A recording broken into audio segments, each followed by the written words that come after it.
Hello, hello, hello, ici Guillaume, ton coach en épanouissement amoureux. Comme tu en as maintenant l'habitude, tous les mercredis et tous les dimanches à 20 h, je réponds ici à vos questions concernant vos freins actuels à l'épanouissement amoureux. L'objectif étant qu'on puisse tous ensemble se construire la vie sentimentale riche et épanouie à laquelle on aspire tous. Ce soir, je prends la question de Géraldine. La question, vous l'avez vue, elle est assez explicite, je pense, vous l'avez vue dans la miniature. Pourquoi est-ce que mon mec ne comprend jamais rien? Donc là, le contexte de la question, il est assez simple, hein. Géraldine, elle a vraiment l'impression de ne jamais être comprise par son partenaire du moment. Elle aimerait que tout soit beaucoup plus simple et spontané entre eux, qu'ils se comprennent sans rien dire, un peu comme leur relation était à leur début. Et cette question elle est vraiment super intéressante. La première, euh, la première réflexion qui me vient là-dessus, quand j'essaie de mettre de la conscience sur cette question, hein, comme j'en ai l'habitude, c'est un peu l'idée de reproduire les schémas qu'on nous fait miroiter dans les belles comédies romantiques hollywoodiennes, où tout est simple, tout est spontané, on n'a rien besoin de se dire, on se comprend d'un seul regard, c'est beau, tout est rose. Et finalement, la réalité de la vie, c'est que c'est pas comme ça. Du moins, pas sur le long terme. Au début, peut-être, mais sur le long terme, c'est pas aussi facile. Il y a besoin de s'investir et tout n'est pas simple. Il y a des risques de souffrance. On ne peut pas se contenter juste de vivre des belles choses en amour. L'amour, c'est un peu des montagnes russes, c'est des hauts et des bas. Il faut savoir l'accepter. Et le deuxième élément que j'ai envie de partager avec vous, c'est l'origine de ces envies-là, en fait. Ce qu'il faut bien comprendre, c'est que euh, notre, première, euh, notre premier lien à l'amour dans notre existence sur cette terre, il intervient quand on est tout bébé, en fait. On ressent l'amour de nos parents, et quand on est tout bébé, on était très très limité dans la manière d'exprimer nos besoins. Et donc, on a rapidement développé une aptitude à faire comprendre de manière très très simple nos besoins. Et ces besoins, nos parents y répondaient à la moindre manifestation. En fait, ils arrivaient très rapidement à comprendre que, ok, là on pleure parce qu'on a faim, là on pleure parce qu'on a besoin d'être changé, là on pleure parce qu'il y a un rot qui coince, etc., etc.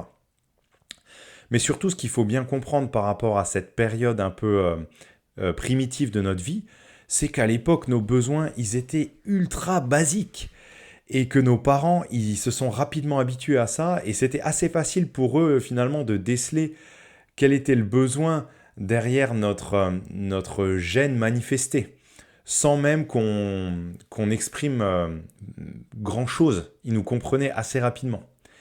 Alors qu'aujourd'hui, dans notre vie d'adulte, ben, finalement, nos besoins, ils sont beaucoup plus complexes, beaucoup plus subtils.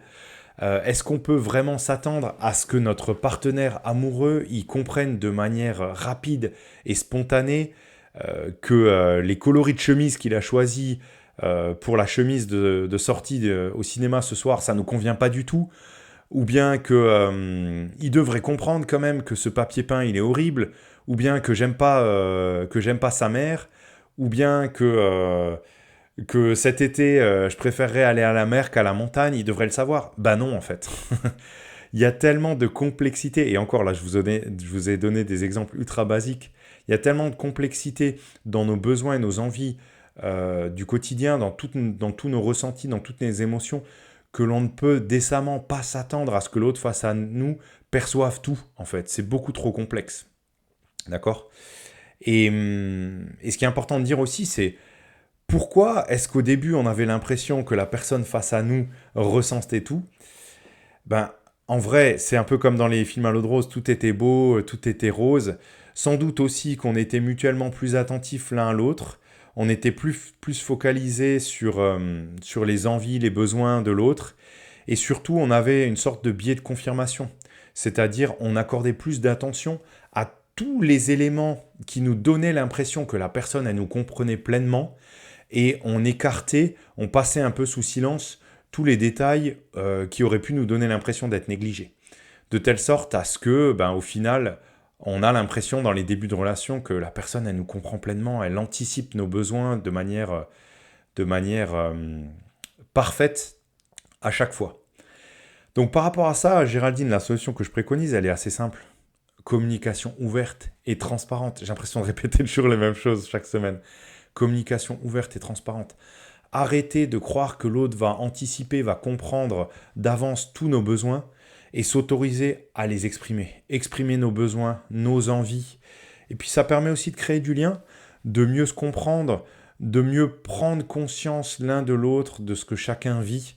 Et ça, c'est ultra puissant pour créer du lien et de la connexion à l'autre. Voilà. Donc juste tout simplement se dire les choses. Arrêter de croire que l'autre devrait tout anticiper.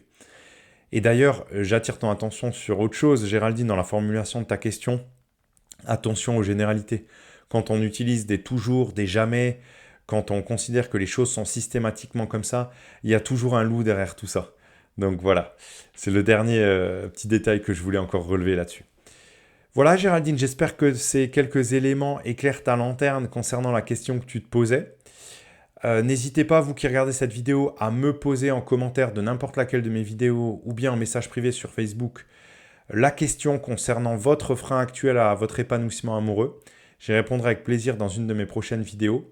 Vous pouvez également me suivre sur Facebook où je partage des contenus un petit peu plus personnels, je me livre un petit peu plus, je partage beaucoup de réflexions concernant l'épanouissement amoureux et ce qu'il faut faire à mon sens pour pleinement vivre une vie sentimentale riche et épanouie. Je vous laisse là-dessus, je vous souhaite à tous une bonne soirée et je vous dis à la semaine prochaine. Bye bye.